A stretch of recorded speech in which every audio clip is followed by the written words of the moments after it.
Sanju Samson team Rajasthan Royals గురించి మాట్లాడుకున్న వీడియోలో ఆక్షన్లో వాళ్ళు ఎలా పర్ఫామ్ చేశారు, ఇప్పుడు టీం ఎలా కనిపిస్తుంది అనేది చూద్దాం. వాళ్ళ దగ్గర అమౌంట్ తక్కువ ఉంది, తీసుకోవాల్సిన ప్లేయర్స్ ఎక్కువ, 8 ప్లేయర్స్ని తీసుకోవాలి. కానీ వాళ్ళు ఎవరిని పెద్దగా రిలీజ్ చేయలేదు. ఎందుకంటే వాళ్ళకి యాజ్ ఇట్ ఈజ్ వాళ్ళ ఫస్ట్ చాయిస్ 11 చాలా బాగుంది. ఒక్క స్లాట్ ఒకటే, నేను దీని మీద ప్రివ్యూలో కూడా చెప్పాను, ఒక్క స్లాట్ మాత్రం వాళ్ళు ఫిలప్ చేసుకోవాలి. నేను అప్పుడు ఇచ్చిన లైక్లీ 12లో డోనోవన్ ఫెరేరా అని పెట్టాను. సౌత్ ఆఫ్రికన్ ప్లేయర్, లాస్ట్ సీజన్లో ఒక్క మ్యాచ్ కూడా ఆడలేదు. ఆ ఫెరేరా ప్లేస్లో they have to pick one good foreign player.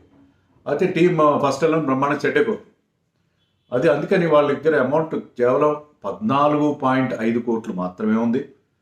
8 మంది ప్లేయర్స్ని పికప్ చేయాలి, దాంట్లో 3 ఫారిన్ ప్లేయర్స్. అండ్ ఆల్రెడీ వాళ్ళు ట్రేడింగ్ చేశారు. Devdutt Padikkal, who has not done badly last season, youngster, left hander, అయితే టాప్ ఆర్డర్ బ్యాట్స్మెన్. అతను వాళ్ళకి కావాల్సిన రిక్వైర్మెంట్ ఏంటంటే ఒక ఫినిషర్ కావాలి. హెట్మైర్ ఉన్నాడు, హెట్మైర్ని ఫినిషర్గా వాడుకోవడం వల్ల అతని టాలెంట్ వేస్ట్ అవుతుంది. అలా కాకుండా హెట్మైర్ని కాస్త ముందుగా ఆడించి, లాస్ట్ ఇయర్ కూడా వాళ్ళు I think he played at number 5.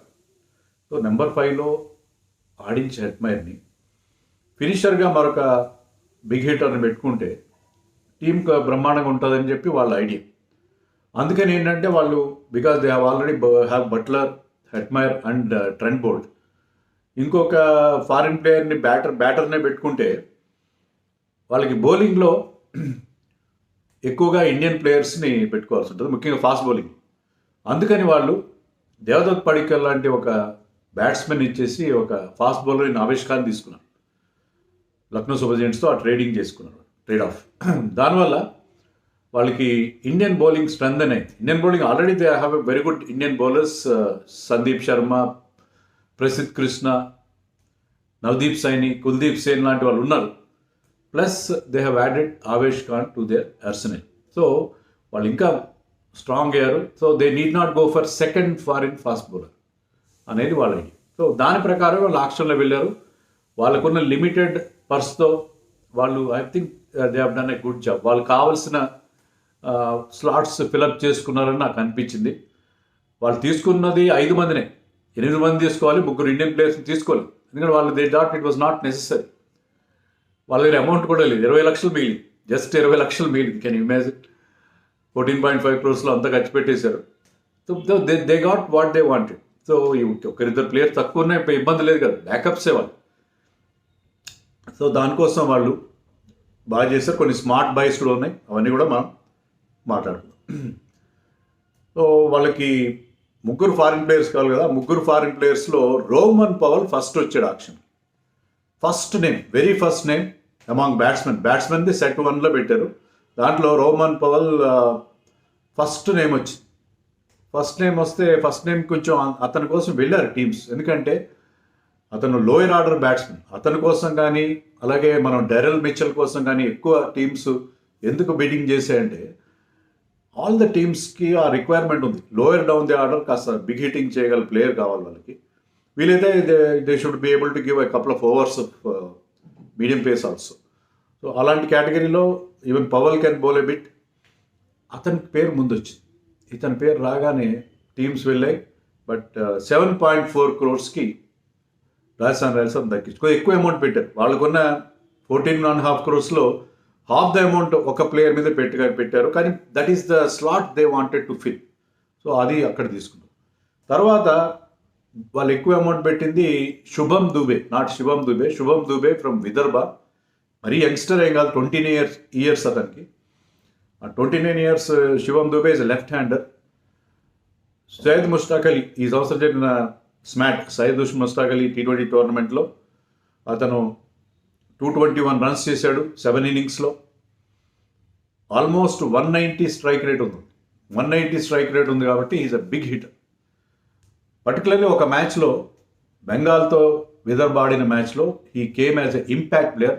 స్మాట్లో కూడా ఇంపాక్ట్ ప్లేయర్ రూల్ ఉంది, అది కూడా డొమెస్టిక్ టోర్నమెంట్. ఇంపాక్ట్ ప్లేయర్గా వచ్చి 20 balls ఎంతో 50 కొట్టాడు. సో అది చాలా ఇంపాక్ట్ క్రియేట్ చేసింది అతనికి. ఎందుకంటే ఒక ఇంపాక్ట్ ప్లేయర్గా వచ్చి ఆ బిగ్ హిట్టింగ్ చేయగల ఎబిలిటీ, 6 hitting ఎబిలిటీ అతనిలో కాదు. అందుకే టీమ్స్ వెళ్ళాయి. ఈజ్ సన్ ఆఫ్ ఏ పాన్ డబ్బా నడిపించే వాళ్ళ ఒక వ్యక్తి కొడుకు. But still he got it big. లేట్గా అయినా 29 yearsకైనా అతనికి పెద్ద ఐపీఎల్ కాంట్రాక్ట్ వచ్చింది. So is interesting player. వీళ్ళు కూడా ఇంపాక్ట్ ప్లేయర్గానే యూజ్ చేసుకున్నారు.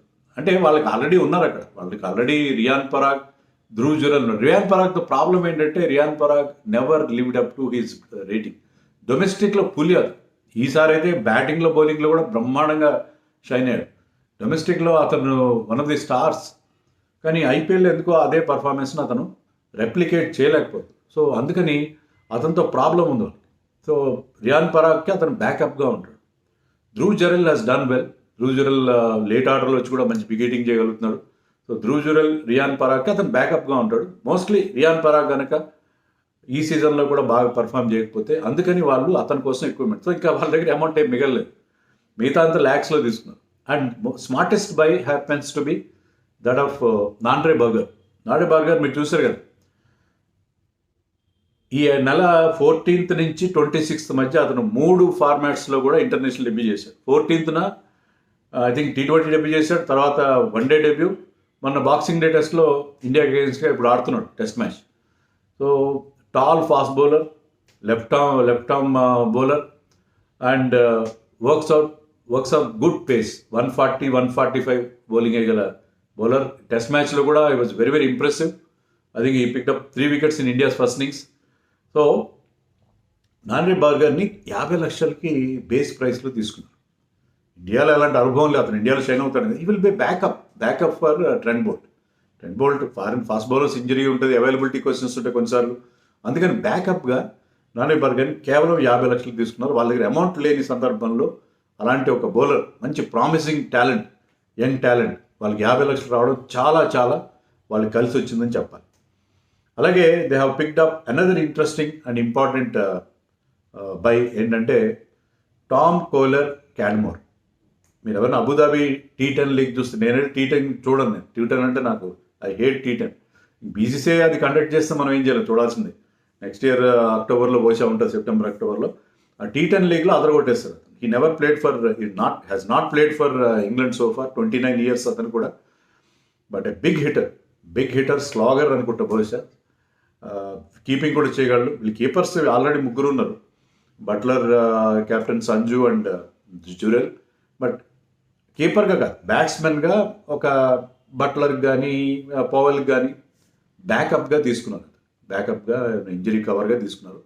అతను కూడా ఇంట్రెస్టింగ్ బై. ఎందుకంటే అతను కానీ క్లిక్ అయితే బ్రహ్మాండంగా పవల్ కంటే ఇతను 11లోకి వచ్చే అవకాశం ఉంది. ఆ బిగ్ హిట్స్ కనుక ఇండియన్ పిచ్చెస్ మీద కూడా కొట్టగలదు. అబుదాబిలో కొట్టినప్పుడు అబుదాబి పిచ్ కూడా ఇండియన్ పిచ్చెస్ లాగా స్లో పిచ్చెస్ కదా, అక్కడ ఆడిన వాడు ఇక్కడ కూడా ఆడగలుగుతాడు. ఎందుకనో అతని గురించి వెళ్ళలేదు టీమ్స్. 40 lakhsకి దొరికేశాడు వీళ్ళకి. But that is their luck, వాళ్ళ లక్ అని చెప్పాలి. సో అతను ఉన్నాడు. అలాగే ఆబిద్ ముస్తాక్, జమ్మూ కాశ్మీర్ ప్లేయర్, ఆల్రౌండర్. అయితే ఫాస్ట్ బౌలర్ కాదు, ఇది left arm spinner, left hand batsmen.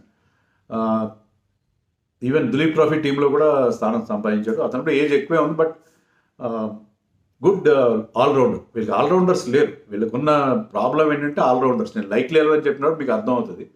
వీళ్ళకి బాగుంది, వీళ్ళ బైస్ బాగున్నాయి. వాళ్ళ టార్గెట్ని, వాళ్ళకున్న లిమిటెడ్ బడ్జెట్లో కరెక్ట్ బిడ్డింగ్ చేశారు. వాళ్ళకి కావాల్సిన ప్లేయర్స్ని పికప్ చేశారు. They should feel extremely happy with their auction performance. But still టీంలో 2 ప్రాబ్లమ్స్ ఉన్నాయి. ఒకటేంటంటే వీళ్ళకి 6th బౌలింగ్ ఆప్షన్ లేదు. రియాన్ పరాగ్ ఆడితే Riyan Parag may have to bowl a bit. Riyan Parag ఐపీఎల్లో పెద్దగా బౌలింగ్ చేయలేదు, డొమెస్టిక్లో బ్రహ్మాండ బౌలింగ్ చేస్తాడు ఈసారి బహుశా. రియాన్ పరాగ్ మీద 6th బౌలర్గా వాళ్ళు చూసుకోవాలి. లేదంటే రోమన్ పవల్, అంతే తప్ప వాళ్ళకి 6th బౌలింగ్ ఆప్షన్ లేదు. రెండోది ఏంటంటే ఇంపాక్ట్ ప్లేయర్ రూల్ ఉన్నప్పుడు మామూలుగానే మీకు 7 వరకు బ్యాటింగ్ ఉండాలి, 4 మీకు టెయిల్ ఎండర్స్ ఉండొచ్చు. కానీ వీళ్ళకేంటంటే 7 వరకు బ్యాటింగ్ ఉన్నా సరే, ఈవెన్ ఇంపాక్ట్ ప్లేయర్ ఉన్నా సరే, ఇంపాక్ట్ ప్లేయర్ ఉన్నప్పుడు 8 వరకు ఉండాలి మీకు బ్యాటింగ్. కానీ వీళ్ళకి 8 వరకు లేదు. 8లో అశ్విన్ ఆడతాడు.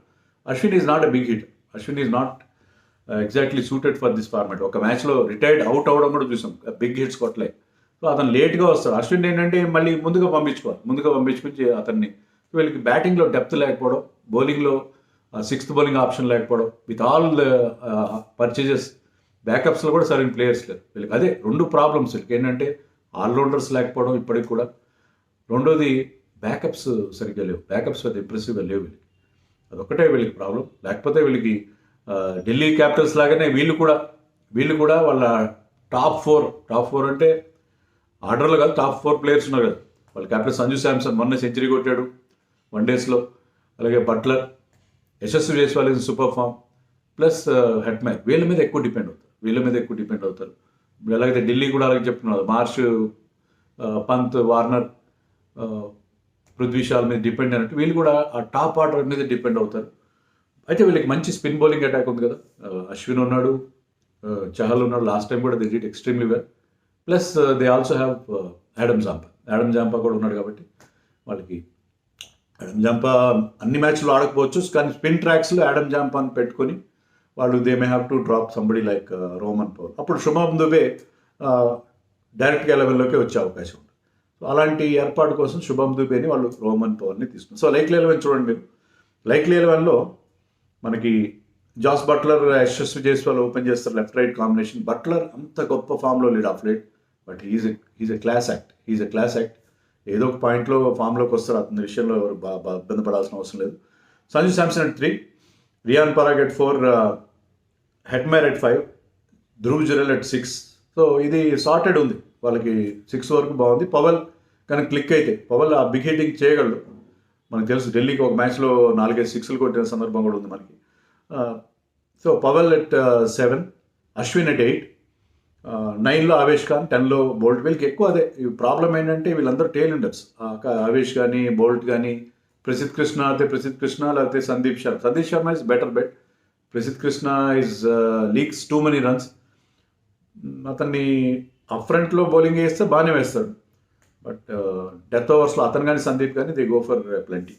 తర్వాత 12లో యూజీ చాహల్ బ్యాటింగ్ గురించి మీకు చెప్పాల్సిన పని లేదు.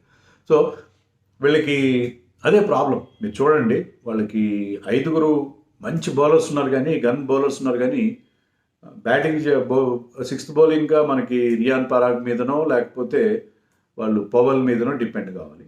అలాగే బ్యాటింగ్ కూడా 7 దగ్గర ఆగిపోతుంది. ఆ డెప్త్ లేకపోవడం అనేది వీళ్ళకున్న సమస్య. అదర్వైజ్ టీంలో బౌలింగ్లో ట్రెంట్ బోల్ట్కి ఉన్న ఎక్స్పీరియన్స్ కానీ, చహల్ అశ్విన్ కాంబినేషన్ కానీ, అలాగే మన ఇండియన్ యంగ్స్టర్స్ కూడా మంచి వాళ్ళు ఉన్నారు. ఒకరు కాకపోతే ఒకరు. ఇప్పుడు if Avesh is not performing they can play Navdeep Saini or Kuldeep Sen. అందరికి మంచి పేస్ ఉంది, and they are all very good young fast bowlers. అలాగే Prasidh Krishna tall fast bowler, Sandeep Sharma very experienced swing bowler. So వాళ్ళకి ఆ ఇండియన్ పేస్లో మంచి ఆప్షన్స్ ఉన్నాయి. స్పిన్ బౌలింగ్ బాగుంది, టాప్ ఆర్డర్ బాగుంది. ఇటు వచ్చి ఆ లోయర్ ఆర్డర్లో కొంచెం ఇబ్బంది ఉంది. ఆ తర్వాత డెప్త్ లేకపోవడం. అదర్వైజ్ టీం విషయంలో నాకు ఎలాంటి అభ్యంతరాలు లేదు. ఆక్షన్లో వాళ్ళకి కావలసిన ప్లేయర్స్ని స్మార్ట్గా పికప్ చేశారు. ఉన్నదంతా ఉడిచేసి మొత్తం మీద కావాల్సింది ఇంకా 3 ప్లేయర్స్ లేకపోయినా నష్టం లేదు. They have a squad of just 22 players, but still they got what they wanted.